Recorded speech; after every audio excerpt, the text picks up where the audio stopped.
Olá, e o Saúde de hoje fala sobre maconha. E para discutir aqui no estúdio com a gente, o psiquiatra Dartil Xavier da Silveira, do PROAD da Unifesp. Tudo bom, Dartil? Bem, Jaime. Dartil, muito obrigado por ter vindo aí, participar aqui do Saúde com a gente.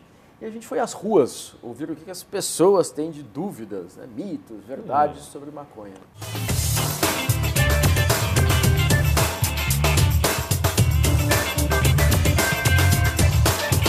A maconha mata os neurônios? Essa pergunta é uma pergunta difícil, porque matar neurônio, a gente pressupõe que seja um efeito tóxico sobre a célula, e daí mataria neurônio.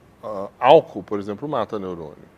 Solventes, cola de sapateiro, benzina, éter, lança-perfume mata neurônio. A maconha não mata neurônio. A maconha pode ser algo que altera o funcionamento de neurônios, mas não destrói o neurônio. A maconha é menos prejudicial à saúde do que cigarro e álcool? Essa é bem complicada de responder, porque na verdade se a gente for pensar qual é a pior droga, né? A pior droga é aquela que a gente não sabe manejar e que a gente fica dependente dela. Ou seja, o que é a pior droga para mim é diferente da pior droga para você e para outra pessoa, né? Para quem é dependente de maconha, a dependência é um transtorno, é um inferno, né? Agora, se a gente for pensar na proporção de pessoas da população que têm danos decorrentes do uso dessas drogas, a maconha é menos agressiva que o álcool. O álcool produz muito mais doenças do que a maconha em termos populacionais. E cigarro também, se a gente pensar. Cigarro também, porque o cigarro tem toda a questão do câncer, das doenças cardíacas, coronarianas, então... sem dúvida, a maconha é, em termos populacionais, muito menos agressiva. Eu queria saber se a maconha causa câncer de pulmão e de boca. Existem estudos relacionando o uso de maconha a câncer de pulmão e de boca. A questão é a seguinte, isso vem do raciocínio. Se o tabaco causa e eu fumo também maconha, então a maconha também vai causar. E isso é verdade, só que uma pessoa que fuma maconha não fuma na mesma proporção de alguém que fuma cigarros. Então, esse risco é muito menor do que o risco que uma pessoa que fuma cigarros vai ter. A maconha causa impotência ou infertilidade? Existem pessoas que sob efeito do uso da maconha, perdem o interesse sexual durante o efeito, né?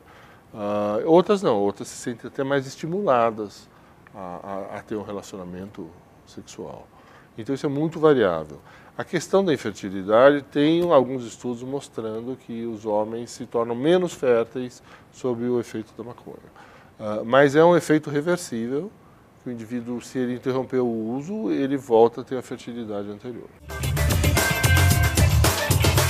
A maconha vicia ou não vicia? Ela pode viciar. Existem pessoas que são dependentes de maconha. No nosso serviço, que a gente funciona há 25 anos, atendendo dependentes de várias substâncias, a gente tem uma parcela de dependentes de maconha. E para quem se tornou dependente, é uma dependência grave como qualquer outra, né? O que existe, essa, vamos dizer assim, a notícia, a má notícia a respeito. A boa notícia a respeito é que se você pegar um estudo populacional, uma população de consumidores de drogas, é menos de 10% dos usuários de maconha que vai desenvolver dependência, por volta de 9%. Então, vamos dizer assim, é algo menor do que o álcool. O álcool, a taxa de frequência de dependência é de por volta de 15%. O uso da maconha alivia a dor de quem sofre de esclerose múltipla? Sim, entre os usos que se faz no mundo inteiro de maconha medicinal, um dos mais estudados é nos casos de esclerose múltipla. Realmente existe um alívio muito grande. Nos Estados Unidos, diversos estados estão autorizados a fazer esse uso medicinal da maconha. No Brasil, infelizmente, a gente tem uma postura muito reacionária, muito retrógrada, a gente está muito atrasado, né, nesse sentido. Mas realmente existem várias possibilidades de uso terapêutico de maconha, essa é uma das principais. O uso da maconha causa danos permanentes à memória? Esse é um questionamento que tem sido muito feito cada vez mais recentemente. O que a gente sabe é que existem alterações que a gente chama de cognitivas, neurocognitivas, que alteram capacidade de concentração, memória, iniciativa e outras funções cerebrais. Agora, todos esses estudos vêm mostrando que isso é um fenômeno que pode ser grave no usuário de maconha adolescente. Tá? Nos adultos, esse fenômeno, ou ele é muito leve, ou ele não existe. Então, parece que é algo mais relacionado ao uso precoce de maconha, uso na adolescência. Quer dizer, o uso precoce teria talvez um risco maior de impacto neurocognitivo. Exatamente. Alguma coisa do tipo memória, atenção, concentração. Agora, a maioria dos estudos também aponta por uma tendência a esses fenômenos serem reversíveis se o indivíduo interrompe o uso. A maconha pode causar esquizofrenia ou psicose? Esse é um outro questionamento que tem sido feito ultimamente. Foi a partir de alguns estudos que encontraram uma associação maior de uso de maconha entre pessoas que se tornaram esquizofrênicas. Agora, o problema é que você não pode partir de uma associação, tipo, se encontrou um maior número de usuários de maconha entre os que se tornaram esquizofrênicos. Você não pode estabelecer que essa associação tem uma relação de causa e efeito. Tá?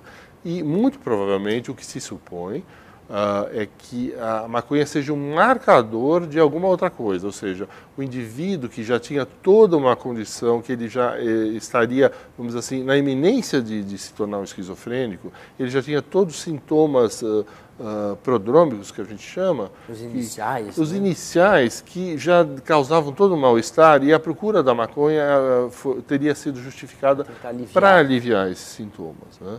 Porque a gente entende que a esquizofrenia, e os estudiosos de esquizofrenia têm batido muito nisso, né, que não dá para explicar o aparecimento de uma esquizofrenia a partir de um uso de uma substância como a maconha. Por quê? Porque a esquizofrenia é uma doença do desenvolvimento dos neurônios, do desenvolvimento do cérebro, de base genética, que tem a ver muito mais com uma maneira diferente desse cérebro se organizar.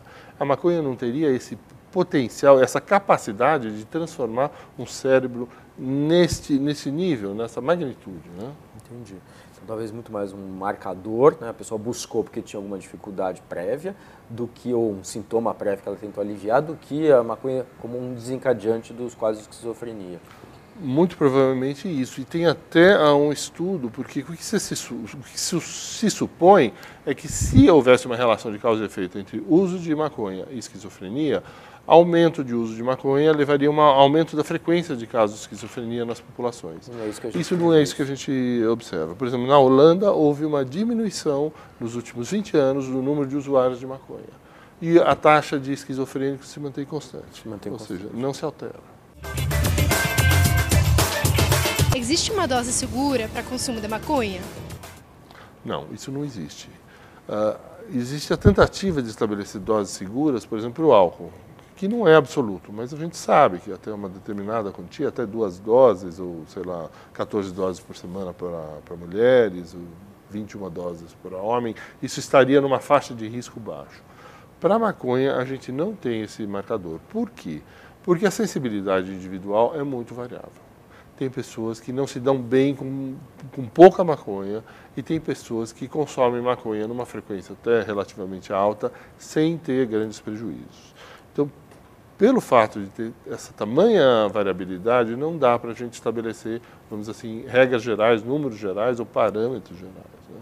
O que a gente sabe é que as pessoas que usam maconha diariamente, elas têm um risco maior de ter problemas relacionados a esse consumo do que as pessoas que usam excepcionalmente ou usam somente em finais de semana.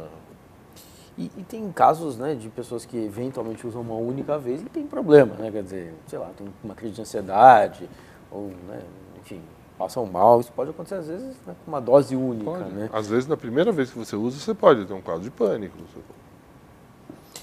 Então, interessante a gente, né, não existe dose segura para nada, né, na verdade. O uso da maconha na gravidez prejudica o bebê? Os estudos são inconclusivos a respeito disso.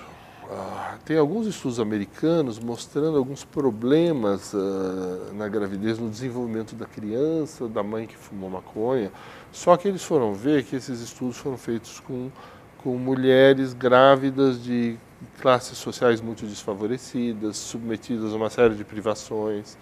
E o que se contrapôs é um estudo que foi feito na Jamaica, onde eles estudaram mulheres de classe social privilegiada, classe alta, e que também fumavam maconha na gravidez. E lá eles não encontraram esses problemas nas crianças. Então parece que não é a maconha que tem esse efeito. Mas a gente sabe que hoje em dia, em medicina, a gente evita até o uso de qualquer medicação em gravidez. Principalmente no primeiro trimestre. Sobretudo no primeiro trimestre. Então, eu não recomendaria que ninguém usasse maconha na gravidez de forma nenhuma, né? Ou seja, eu seria frontalmente contra, não porque existam estudos mostrando problemas desse uso, mas por uma questão de um princípio mais genérico, que a gente evita até medicações na gravidez.